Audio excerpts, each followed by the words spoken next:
to another edition of Hockey Unfiltered. Todd Lewis along with Justin Bourne. You can follow us along on Twitter. At JT Bourne is Justin's Twitter account. At Todd Lewis Sports is mine. We're here to talk about the Stanley Cup Final. And before us is a gloating Justin Bourne because he called it bang on. Vancouver Canucks versus the Boston Bruins. Well done, my friend. Well, thank you very much. And as we were just saying before we went on air, we were both 8 for 8 in the first round and never got to do another Hockey Unfiltered. To say to everyone out there watching, you're listening to a couple geniuses out here. I mean, let's be honest. Yeah, geniuses or fools. We'll find out in about a week and a half when the second round is over. So anyhow, all right. Now we'll focus, of course, on the Stanley Cup Final. Vancouver Canucks hosting the Boston Bruins. Either way, it's going to be a huge win for one of the franchises. Canucks, of course, have never won the Stanley Cup, and it's been nearly 40 years since the Boston Bruins last won the Stanley Cup. The glory years of Phil Esposito, Bobby Orr, Derek Sanderson, great names like that. Are you still leaning towards your pre-playoff prediction of the Vancouver Canucks? And if so, why and in how many games, my man? Yeah, I have Vancouver winning in 5 games. I know it's not a whole lot of games, I know, and it's no disrespect to Boston. I just don't see a position where Boston is better than Vancouver. And the fact of the matter is, whether Boston's trying to do it with depth scoring, Vancouver has that depth, but they also have last year's Hart Trophy winner, this year's probable Hart Trophy winner. They have the guy who's probably the Conn Smythe favorite in Ryan Kessler. And, there's still Luongo back there who's up for the Vezina. So I think Vancouver's a fantastic hockey team and just too good to take this year. I agree with you, and I, in fact, have been saying it's going to be a fast series. It's going to be 5 games. Not to say they won't be close games, but it will be a fast series in 5 games. So we're either going down together or we're going to pat each other on the back one more time. I also think that something no one's spoken about yet that is going to play a role is going to be the travel in this series. Now, the Vancouver Canucks have had a little bit of rest, but flying from Boston to Vancouver and back and forth is something that the Canucks are much more used to than the Boston Bruins playing in the East. And it's not going to be the deciding factor, but I think after 2 7-game rounds in the playoffs, the Boston Bruins are going to be a worn-down team. And as you mentioned, they are not as deep as the Vancouver Canucks. At any position, they're not as deep, especially on defense. I love that Vancouver defense, and they have the depth, too, because they've used 9 defensemen in the playoffs because they've had to. Yeah, and that's something I wrote my predictions out today. And I'm pretty sure, as most series go in the Stanley Cup Finals, it's basically a war of attrition. And someone's going to get hurt at some point, and, who knows with injuries. But Vancouver, as you said, have already gone through 8 D-men and all very capable D-men. So if there is some injuries, which, Boston is more susceptible to with the long series, the less rest and the travel that they're less familiar with, I think that could end up playing a big part of this series. So I'd be surprised if that didn't play in Vancouver's favor. And I can't really expect the Boston Bruins power play to get any better in the Stanley Cup Final. It's been absolutely terrible through 3 rounds of the playoffs. And when you're going up against the best team in the Western Conference who has a great PK, I don't think you can really expect it to get a much improved boost heading into the Stanley Cup Final. And that will also be a determining factor in why the Vancouver Canucks, I think, win this thing eventually.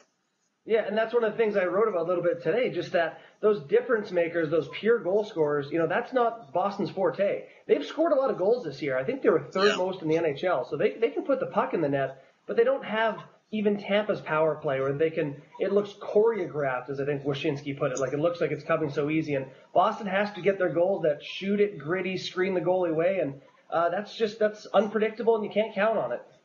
No, exactly right. Let's give a few honorable mentions through the first 3 rounds of the playoffs. And you mentioned the Tampa Bay Lightning, who I think deserve a huge amount of credit for the season that they have had. Steve Yzerman, yes, he should win the award he was nominated for in June in Las Vegas. And I'll point out the glaring omission again of Guy Boucher not even being nominated as Coach of the Year. That is a ridiculous omission that I can't believe. It's just terrible that a guy who did such a great job, and I know playoffs don't count in the voting. They don't need to. He did an incredible job through the regular season.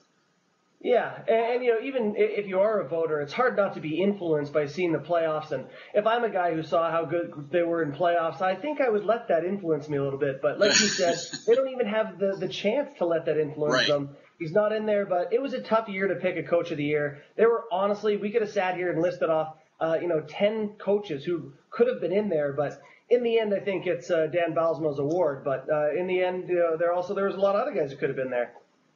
Yeah, okay, fair enough.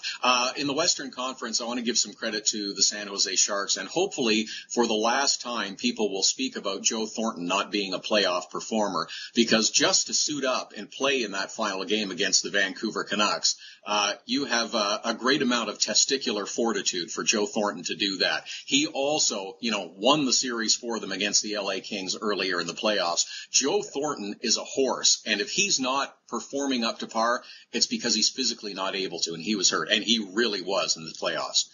Oh yeah, and just to make it so much worse, he had so many opportunities in that last game to score. The puck kept bouncing out to him. Guy's got a separated shoulder. He's trying to bat them back into the net top corner. So that was tough. But like you said, he was nothing short of spectacular and deserves to definitely be taken off the list of underachievers in playoffs. He really pulled that San Jose team as far as he could. Yeah, no question. Anybody else that jumps out at you that you want to make mention of before we tie things up a little bit with a little Winnipeg talk? No, I wrote about Ryan Kessler, and his story's still not being done written. So if he wins the Conn Smythe, he's someone we'll have to sit down and talk about too. But no, let's lead into Winnipeg. Yeah, that will be the cherry on top for Kessler. When the Canucks win, he'll win the Conn Smythe Trophy. All right, it seems as if it's only a matter of time before the Atlanta team disappears and the NHL returns to Winnipeg. It will be a foregone conclusion that they'll have great season ticket sales over a number of years. We'll wait and see how long this Winnipeg team is financially stable in Winnipeg with a small arena, a small amount of luxury suites, and limited television availability. But I think it's good for the NHL because they will generate a lot of revenue, at least in the first few years that they're within the league. Yeah, well, I don't think Gary Bettman likes having a team in Winnipeg. In fact, I've spoken to some people who have confirmed that.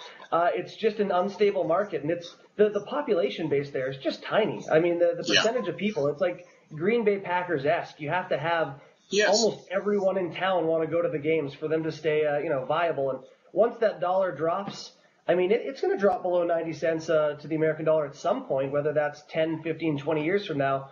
Right now, things are sitting pretty good, and that's good for Winnipeg. And I'm Canadian. I'm happy to have another team in Canada, but I just think long term, it's a scary prospect once again.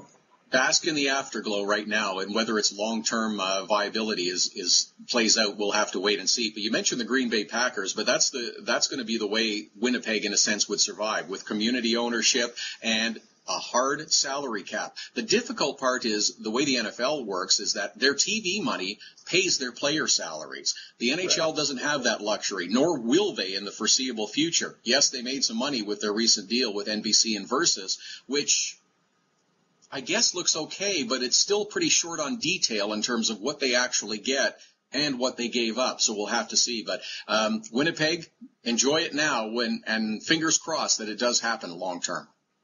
Yeah, and you hate to be the guys that just taken away from Winnipeg the second they get their franchise, whatever. But, at the same time, there's people in Atlanta who are having it ripped out of their hands. And I think we owe it to the league to look at it honestly and say, is it a good place to move the team? And quite frankly, probably not. But, hey, new team in Canada. And for you folks in Winnipeg, if you go out and support the team and your team does well, then things should go fine. So best of luck to the team up in Manitoba.